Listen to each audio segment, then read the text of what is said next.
They are nice. You don't call them twisty fries. Go over.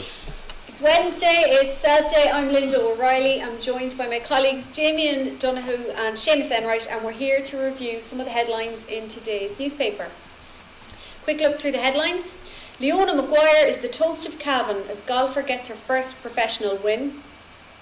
Councillors' payments and expenses top €530,000 for 2018. Transport costs affect vulnerable service users.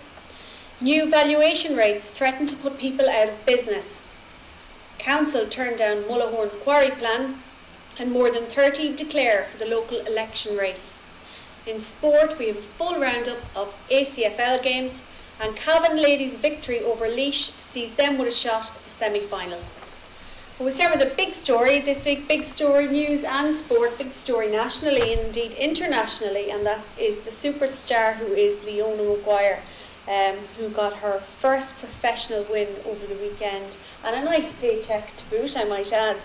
Brilliant news, Tim, isn't it? Great news to see her, I suppose after all the years of work, and everybody knows how hard she has worked, getting reward. It's great to see her top of the pile. The funny thing is, we were just saying off air, the difference between the pay of the men and the women is, there's too big of a gap for my opinion now. She's a professional athlete at this point that I think deserves more recognition. But look, I suppose it'll come. It is growing, but it's a wonderful achievement for Leona. I think a big step was golf being added to the Olympics. Yeah, big step. Oh, definitely. And it was huge for the women because it really showed how much interest there was in women's golf then. There's always been interest. There's always interest in golf, regardless of where it's been played or who's playing it. But it was the first time I saw it. I'd seen it covered, really given mass coverage on it. Intense coverage, yeah, as proper, and it's definitely growing. I'd be late in the evening when I do get home, I like to turn on the sports channels, but golf is definitely coming up, and ladies golf, you're seeing a lot more of it. And therefore, when I seen the figure that she won, I kind of thought, I expected it to be bigger because I'm seeing her on telly. You're seeing these events, so it's. But look, it's a hell of an achievement. Yeah, exactly. It's only the start. Well, it says here she sits atop the Volvic race for an LPGA card with $36,500 in earnings. It's about €32,500. But presumably there will be all sorts of sponsorship deals. Well, the thing is, if she gets into the LPGA tour for next year, she stands to make a lot more. This is kind of like Division 1. Up there is the Premier League, for instance. There is a possible homecoming at some stage. Yeah, no, Sean McMahon spoke to her mum, very proud mammy and daddy indeed, this week, and she informs us that Leona is actually arriving home at some stage tomorrow in Cavan. Now, there is a homecoming being planned, I believe, for the Steve Russell Hotel, but details of that have yet to be confirmed. And the council the council meeting was on Monday. They congratulated her at that. And they are also hoping, I understand, to try and host a civic reception for her in the future. They tried to tie one down in the past and were unable to when she turned pro. But maybe she's home for 2 weeks. Every possibility might happen. Keep an eye on the Anglo Celt website as soon as we have details of that homecoming celebration and also the civic reception. We'll post them on our website. So absolutely a huge bullabus to Leona, and everybody is looking forward to welcoming her home and wishing her all the very best. We'll move on. Seamus, you were very busy this week. We kick-started our local and European election coverage in this week's issue, and Seamus, you have a fabulous spread on pages 6 and 7 of this week's paper, which pretty much set out the stalls so far, the runners and riders in the local elections, which are coming up really fast. They're May 24th, so a little over about 6 weeks away now, 6 or 7 weeks away. We all have a week to sign up from April 27th into the early May. And then we'll know for definite at the end of May. At the end of, was it May the 3rd? Well, they're open on, I think the official nominations don't open until the end of this month, and they remain open for about a week. Yeah. But now we know who definitely is in the mix. But right now there's over 30 people.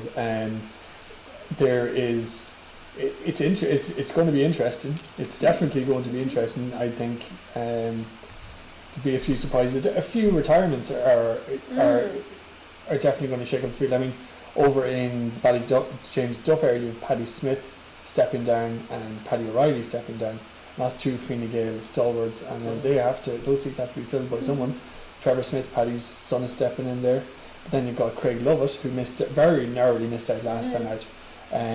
46 votes behind Shane P. O'Reilly. He's back again, and absolutely every chance of getting in there. It's a busy field. I think what is probably one of the more interesting constituencies is Cavan Belturbet. Cavan Belturbet is going to throw up a few interesting mixes. The point of view that obviously the school issue is a big issue out there. The proposed closures of St. Brickens and St. Brickens and Belturbet and St. Mogues in Bonboy. That's going to be a huge issue on the campaign trail, and it wouldn't surprise me. I mean, previously Belturbet Town Council would have had a very large independent membership. If you see some independent... That was in the last, 2009, that was when Fianna Fáil lost 4 seats in that town council.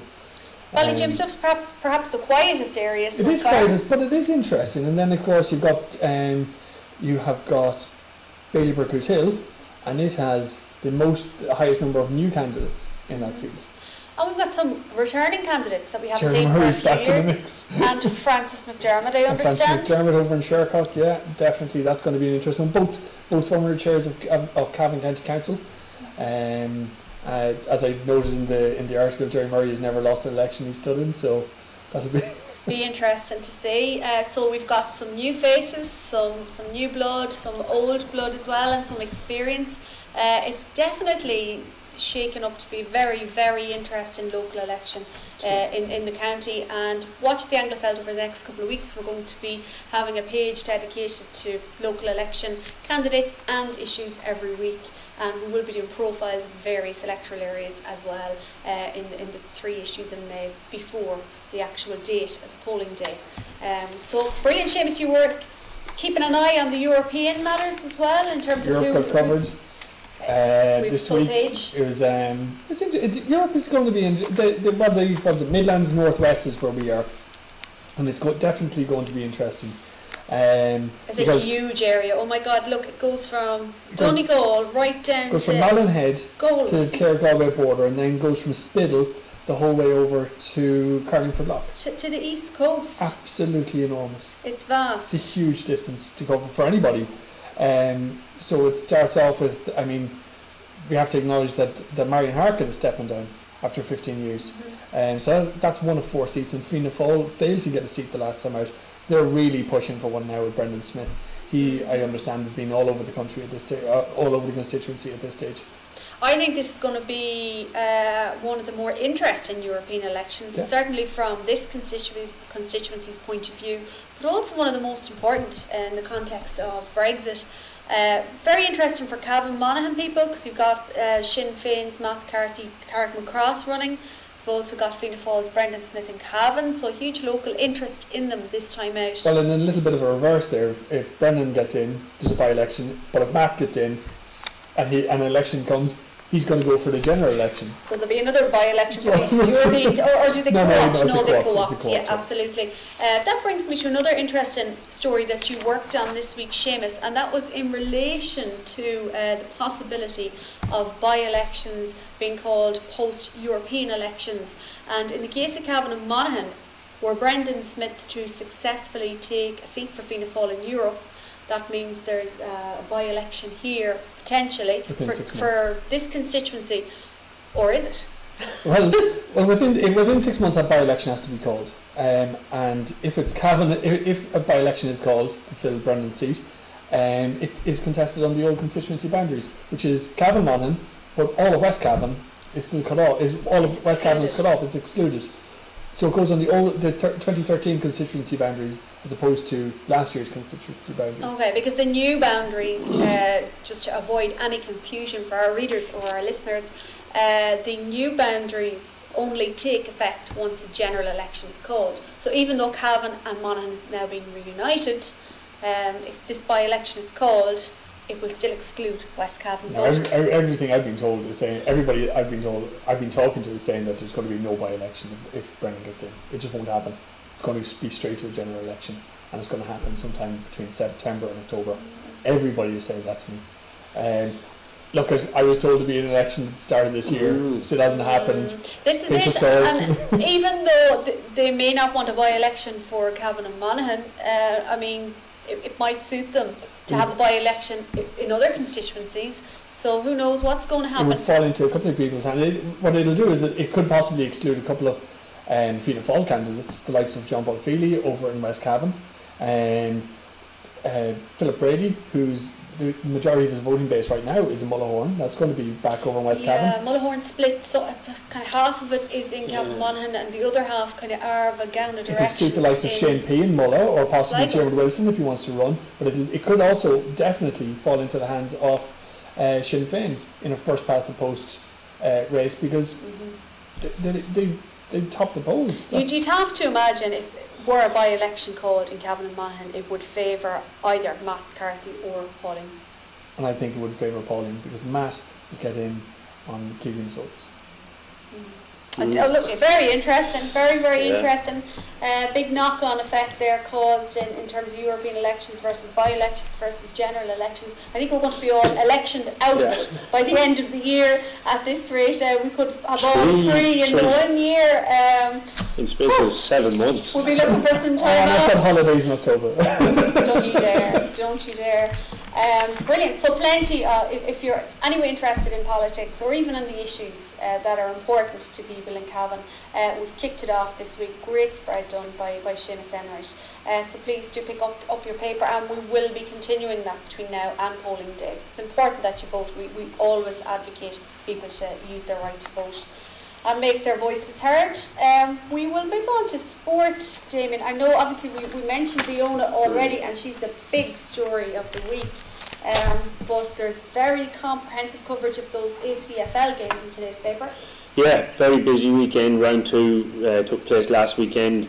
A huge amount of match reports. Damien was filling in for Paul and was extremely busy. So it's well covered, all divisions, and I think the vast majority of games there's match reports in. So starting to heat up a little bit. Standout matches? With Cavan Gaels, Castlerahan, 3-13 apiece, massive scoring there. So that kind of stands out.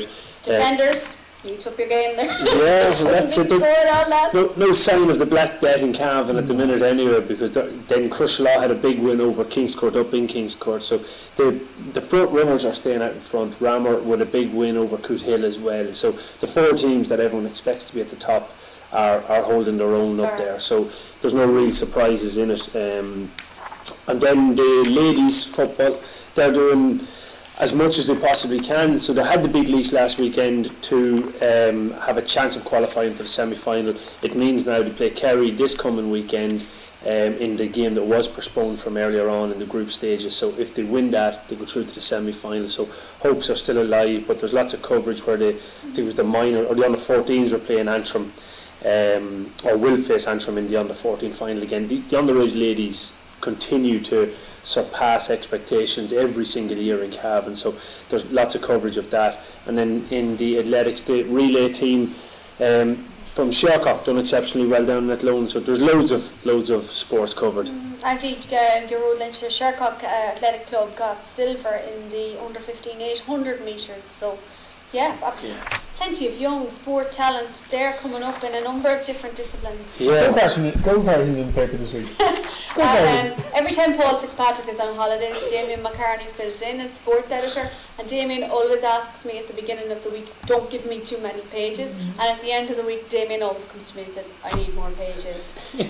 So I think that's a sign of how good a job Damien is filling in for Paul, who is also tremendous, but B, the fact that there's so much happening and so much talent in sporting circles in Cavan as a county, so plenty to look forward to. How's Cavan shaping up for the championship? Well, the big news of the week, actually, and it only came out yesterday afternoon, it was very late coming out, but was that Darren Hughes in Monaghan broke his ankle. So all of a sudden, we shouldn't be laughing. We definitely wish him I'd like to speedy recovery, but not too speedy. Not too Just, speedy. we wish him a recovery. Yeah. So we do. We But don't wish him any harm. that's Certainly not. definitely not. But yeah, that's the big news, I suppose, from Cavan's preparation for Monaghan, is that they're going to be missing one of their key players. So hopefully Cavan can make it through the rest of the All-County Football League without the same happening over there. So yeah. Well, the weather's improving out there, and we're hoping to take our show back on the road next week. So as of next week, we're going to be doing our newspaper reviews out and about again in the local cafes and businesses. So please, if you want us to come to your cafe or premises, give us a shout and we'll be delighted to oblige. But for now, I think that's it, and please do pick up your copy of the Anglo Celt on the way home and support your local newspaper.